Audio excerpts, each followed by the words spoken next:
Hello, welcome aboard an almost completely empty Marielund train pulling into Uppsala Central.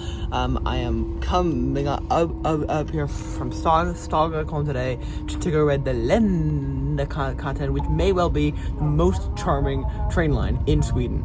So here's the history, and I'll see you get another UL 809 bus. The history of the Länna dates back to 1873, when plans first surfaced for a rail line from Uppsala to the iron mines of the small town of Länna through the woods of rural Uppsala County, Sweden. Built at the same Swedish 3-foot or 891mm gauge as other railways to the north of Stockholm, the Uppsala-Länna Järnväg, or ULJ as it was then known, opened in 1876. In 1884, the ULJ was connected to more mines and the coast of the Baltic Sea at Hargshamn, with the opening of an extension to and connection with the Dannemora-Harg Railroad. By the early 20th century, most of the narrow-gauge lines northeast of Stockholm came under the control of the Stockholm-Rimbo Railroad, or SRJ, which by 1908 had gained control of the ULJ.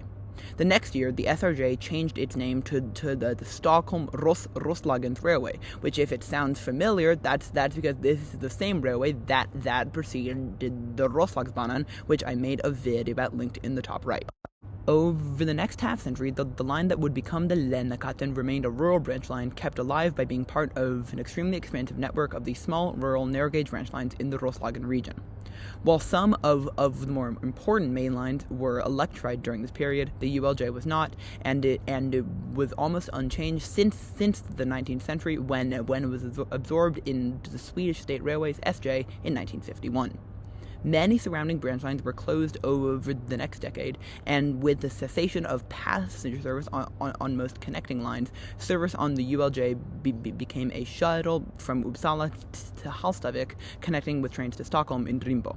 However, this only lasted for a few years before all passenger service on the ULJ was discontinued in 1966. 2 years later, however, a railway historical society, the SRJMF, was formed to save rolling stock from the old ULJ with the hope of eventually opening a heritage railway line. In the early 1970s, SJ began construction on a standard gauge freight bypass line of the narrow gauge ULJ line, and in 1974, limited heritage railway service started slotting in between freight trains. In 1977, all freight trains were rerouted to the bypass, and in 1978, the tracks past the current terminus of Faringe were abandoned.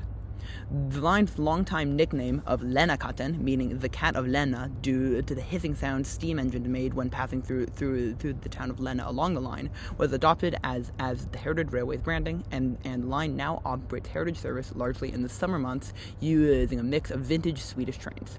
So now, let's go explore this truly amazing line.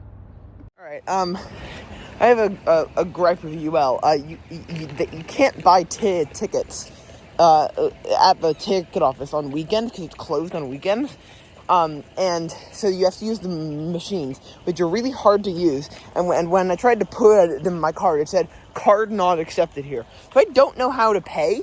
I'm gonna see if I can download their app and use that, but I don't know, because also this is Sweden, so nowhere takes cash. If it was anywhere else, I'd assume I just pay cash on the bus, but yeah. And anyway, Uppsala has a pretty massive bus network, but we're getting one of their suburban routes, the 809 to Knutby, getting off at Almuz. So yeah, I'll see you getting on the bus. Hopefully I'll figure out how to pay. Okay, the ticket buying saga continues. The UL app won't let me make an account, so I'm going to attempt to buy a ticket through the SL app, because SL sells combined. SL is the Stockholm Uppsala. SL sells combined SL-UL tickets, and it appears that they also sell just single UL tickets. I mean, maybe maybe the driver will give me weird looks for that, but hopefully I will be able to actually buy a ticket to get on this bus. Yeah. Let's buy our ticket. Okay, update to the ticket saga, part 3. I've bought a single UL ticket on the SL app, which I hope will work. I'm fully expecting to get weird looks from the driver, but hopefully it should work. Yeah. Alright, after that ticket buying saga, my SL ticket did work, and after passing a very, very, very long stop name and some very rural and scenic scenery, I got off the bus in the tiny town of Almunia, and I only learned about halfway through this video that the GE suffix in Swedish is y, not je, so I will be pronouncing that wrong a lot. Sorry. Anyway, I got off the UL 809 bus in Almunia, and while there is a station there, I only had time to like quickly poke around it because I was not getting the first train of the day from here. I was getting the second train of the day from one station up the line, Molga, and that station just looked really cool because it is in the middle of nowhere. It's only accessible by foot, and it's just in the middle of a field, and it's a request stop, and that is amazing. And yeah, so I went there instead. I'll also use these rural walk clips to quickly tell you a bit about the schedule on this line. For some reason, their website doesn't show the schedules anymore, maybe because it's now after the season they run, but they have two different schedules. The green timetable is their, like, pretty consistent all-day schedule, and then they have the red timetable, which is just 2 trains a day running from Uppsala to Faringe and back. And I went on a day with the green timetable, but also on those days they run all 3 types of vehicles: the rail buses, the diesel trains, and the steam trains. And our first train will be a rail bus. Right, so we turned off the main road, then we turned onto a gravel street, and then another gravel street, which just ended there. We now walk through this footpath down across this field, which has a lot of hay, and that is the station. I'm surprised that it's, like, actually a platform. I was expecting it to just be nothing land, but yeah, there's a lot of hay here. Okay, alright. Okay, and indeed, there's a little foot crossing. It's, see? No trains. We're here at Molga Station. And I think that might be how we request the train. That little thing, yeah, because there's a step stool to get up there. There's a note here, which in Swedish, I'm going to translate that, but yeah, we're here, we're going to get the 994 request to Skolsta. But yeah, right now I'm just going to enjoy this beautiful station. I also love the Swedish flag here. Here, get out in the wind, enjoy the breeze, Swedish flag. All right, this is great. This is the most charming train station I've ever been to. All right, so I read the I translated the note on the timetable, and it just said that you had to make a clear signal. But this thing, I think, is how you request the train. So what I'm going to do is I'm going to climb up on this step stool, then you hold this latch here, and then you turn it that way, relatch it, and it's now facing the train, and I've now requested my stop. This is just amazing. It's so great.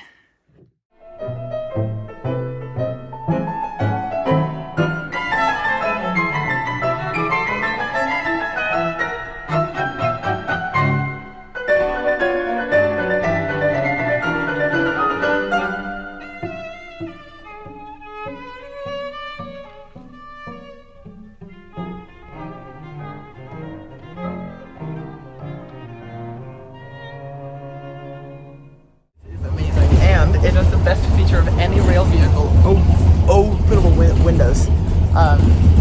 So yeah, I asked the conductor if I could buy a day pass, and he said that they're going to stop it on Faringe, and then just wait for me to go out and buy a day pass from the station. The horn!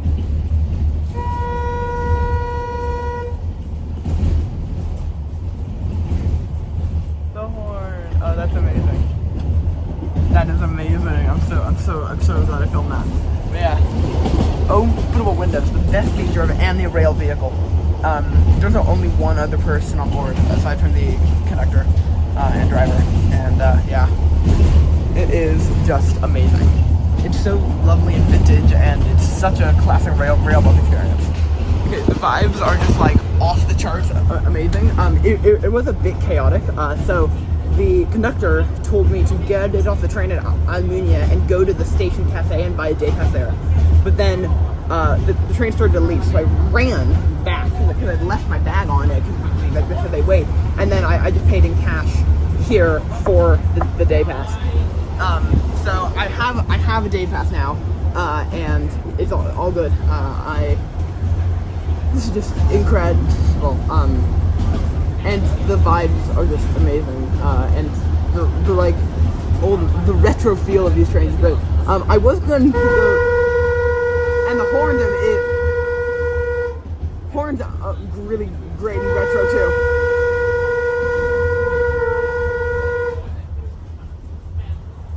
Yeah. So I think this is actually another station, maybe. Oh no, this is just a crossing. There are quite a few like tiny stations. Yeah, this is just a crossing for the driveway. Like Molga, some even smaller. And yeah, it's amazing. So yeah, I'm going to go to Ursta now. I was going to go to Skosta, but Ursta is weirder, so I'm going there. So I'll see you further up the line. This is just, I'm just soaking in the vibe. It's just amazing. Again, with the varied scene. I swear, I'm not intending to capture the horn all that much, but every time I start recording, I get it. But yeah, with the varied scene, we're now running through like lush forest. And there's a little lake nearby. It's just beautiful. Is that a foot crossing? Foot crossing? Foot crossing? This is a foot crossing, although it appears to be someone's backyard. So yeah. Oh, and another one. This is my favorite type of train line. You know how I said that the Refleksbanen may be my new favorite train line? It just got beat. So we're at Marielund, which is a big, like, it's sort of the central point of the railway, and you can see there, that's the station building, and then being there, that's the railway cafe.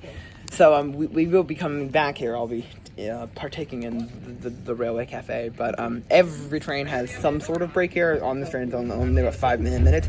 I have a suspicion that might be for like timekeeping purposes, because I think we're running quite late. I mean, we were a minute late at Molga, and I'm sure the Request Madness and the TIG Madness like ate into that. So that is smart to have. Sometimes you have to change trains here as well.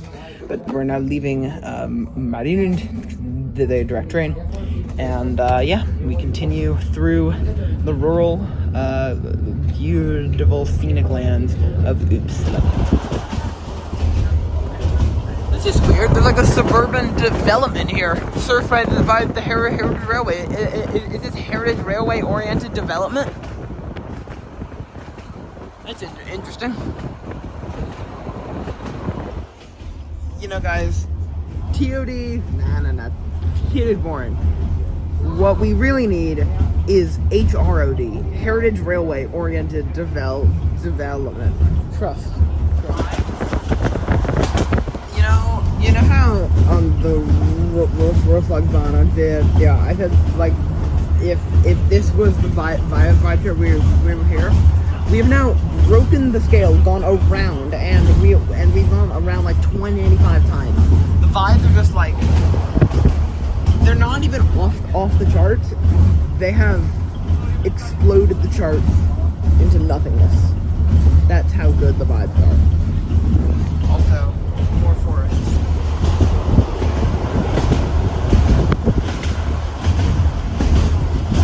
Great views. And yeah. Now, you may notice, why are there cars here? One is this. Well, that's because we actually cross over a big highway here. So, why is that? And what was the Heritage Railway doing crossing over a highway? Well, because this line runs into central Uppsala, And because of that, it runs through a suburban development. But the really weird part is that it makes stops there. So let's go get it off at one of those really weird suburban stops. So after a truly amazing rail bus ride, it ended by the driver slightly overshooting the station. This being the same driver that forgot to stop for me when the conductors told me that I could get off. So, yay. Anyway, I got off the train at Ursta because it's just a classic European suburb, and then there's a heritage railway station there. Here's some Google Street view imagery. You see, it's not like special at all. It's just a normal suburban area with a heritage railway running through it, running Swedish 3-foot gauge. And I think nothing shows the weirdness of the station more than this picture, this video rather of a steam train just going through the suburbs. It's just amazing. I then got on said steam train and to Marielund.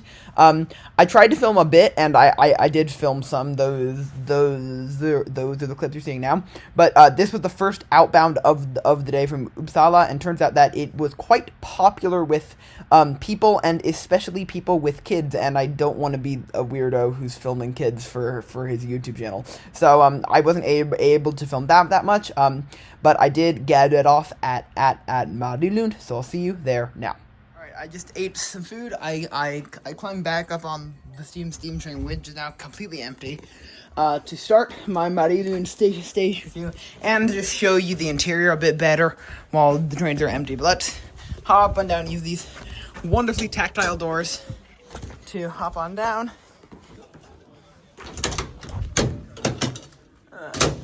Alright, and then let's go review Marielund Station. So, it's an island platform. It's so low to the ground that you really don't need to use the step there or the ramp there. You can just hop down. This is this is one part of the station building where there are these cool, like, old lug things and a ticket office where you can buy all types of tickets. And then in here, I think there's a waiting room. Yeah, this is a waiting room. They have, this is so cool. They have a map of every railway in Sweden. That's really cool. That is incredible. So, we're right here, which is, like, that is really cool. That is incredible cool. So this morning I started stalking my interview. These lines are the Reflexbanan, and I will be going in future to I'll be going tonight up to here, then up here, then up here, and down here, and up there, and then over here, and then down there. And there's a good chance that was blurred out because I want to keep things a surprise. So yeah, there are also some cool posters in here, pictures. This is the like graphic timetable that they have, which is interesting. I don't know exactly what this is. I assume that's like a like the layout of the tracks, maybe, or like the train. There are toilets in here. This is actually very useful because I will want to know the kilometer marks. As for the rest of the station, there's a grade crossing there, so this station does have road access, unlike Moga. And then down here, if you walk down here, this is the sort of parking area for the station. Very, very small, and people do roadside parking. And then down here, you have the big picnic area where people have picnics, and then over there is the station cafe. Marielund is clearly a great station. I don't really have any gripes with it. And I think Marielund is going to get a 10 out of 10. So, Marielund, very cool. And I'll see you getting on the rail bus. Because, our next train is another rail bus. Probably the same rail bus, but it's cool. Alright, before I get on the train, I just realized I forgot to give ratings to Moga and Orsta. I'm going to give Måga a 7 because it's not a great station, but it's just so weird and funny and vibey and great. And Orsta is going to get a 6 because it's average, but just very, very postmodern. Alright, let's get on this rail bus. Alright, let's do the wonderfully retro door opening. It's great. Alright, so you do this, and then Opna is Swedish for open, and then you can get on board. I don't know if I was supposed to do that, but yeah.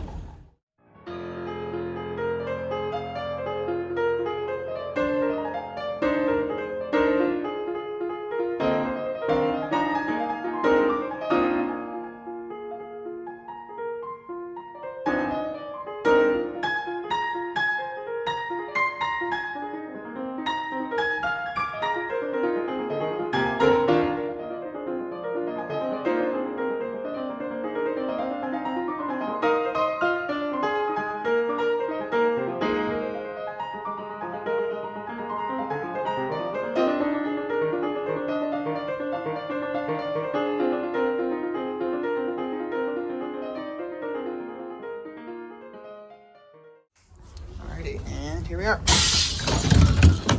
Welcome to Faringe. So, just like that, we have now ridden the entire Länakatten. This will be our train back, but we have about 30 minutes before that. So let's go explore Faringe. There is a department store here called Thunes, which that train was technically a Thunes Expressen train. And I think that's basically all that's here. But we can take a look. I'm curious what this Thunes is. Because, like, Länakatten advertises it a lot. Oh, yeah, no, it's a fairly sizable store. Oh, and there is a cafe here. Okay. I may pop into the cafe and get a drink. So, okay, it's not a nothing town. There is this store with a cafe, but there's still not that much. Alrighty, so, the Tune store was fun. I got some water there for the ride back, and also for drinking now because it's hot. I figured out that you're not supposed to go the way I did. There's a foot cart here. Also, it appears that they're using like electrification gantries to hang their lights up, which is funny. But yeah, this is the diesel engine. It's like I don't know the technical term for it, but it's like that old type of switcher. I do not know the technical term. This is I think the luggage van. Then there are two like seated carriages and an outdoor carriage.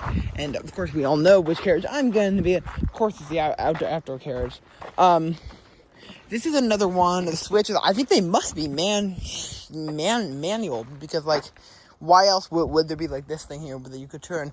That is a steam engine filling up site. Over there is a shed. And then over here, I think is where they restore cars. Like that over there looks like a rail bus that they're restoring. This is the Faringe station building. You can pop inside. It is pretty basic, but it's cool. Ooh, this is a cool like mural. Stockholm. So Roslagens is this area is called like the Roslagen. That's where Roslags and Roslagsbanan comes from. And then Järnvägar is Järnväg is Swedish for railway. And then they've got the schedule board and all that, and the cool old map. And they have a ticket office, and they have a little. That's such a thing. And they have a train painting. And then I think the main attraction here is clearly the Tunes department store. So Faringe station, I'd say it's slot somewhere in between. I think it's kind of just an average station. The one thing I do think is not great is that there's no direct connection there. I mean, you can walk along the tracks, but I don't think you're technically supposed to. It's not a huge gripe though. I'll say Faringe gets an 8 out of 10. So yeah, let's go hop in the open air carriage and get on this train back to Uppsala. Okay, so as was kind of to be expected, because this was a weekend in the summer with very nice weather, the open air car on the way back was extremely crowded.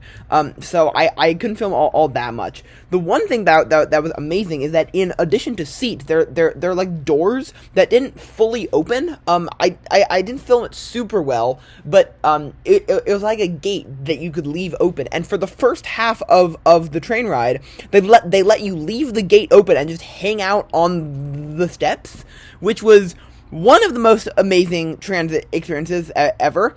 The unfortunate part was after Marielund, the conductor said you can't do that, which is sad. I'm sure there was a reason for that, but I like trains where you can hang off the side. Anyway, I took the train all the way back into Uppsala.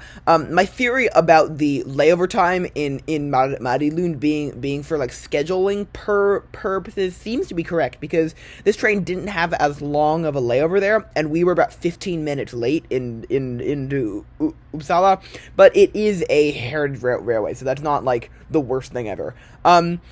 I then hopped on an SL train back to Stockholm, and as a final little debrief, this is amazing. This is my new favorite train line on Earth that I've ridden, and it's great, and I think that you should ride it if you're ever in Sweden. So, long live the Lennakatten! Thank you so much for watching. I hope you enjoyed, and I'll see you next week. Bye-bye!